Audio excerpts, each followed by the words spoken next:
Hi hello. तर ही video काढण्याचं reason आहे की या बाबांची थोडी स्टोरी तुम्हाला मला कळवायची होती. आणि असं नाही की मी शो अप करते जे पण मी देते, कारण तुम्हालाही कळलं पाहिजे की यांच्यासोबत काय घडलं. तर दुपारी मी इकडून जाताना त्यांना विचारलं की बाबा काय खाल का, तर बाबा म्हटले हो दे म्हणून. तर मी त्यांना खायला दिलं. तिकडेच झोपलेले होते आणि मग तेवढ्यात एक लेडीज आली माझ्याकडे आणि म्हटले की दीदी हे चांगल्या घराण्यातले आहेत. तर म्हटलं मग असं का रस्त्यावरती झोपतं, 4 दिवस झाले मी ह्यांना बघतीये. तर त्यांनी सांगितलं की सुनेनी आणि मुलांनी मिळून ह्यांना बाहेर काढलेलं आहे. तर हे ऐकून मला खूप वाईट वाटलं. मी घरी आलो होती, मम्मीला सांगितलं. तर मम्मी संध्याकाळी त्यांना भेटायला गेली.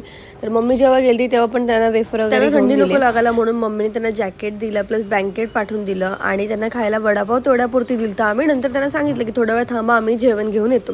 तर या काकांनी हमाली करून आपल्या मुलांना मोठं केलं आणि आज त्याच मुलाने आपल्या बायकोचं ऐकून आपल्या बापाला बाहेर काढलेलं होतं.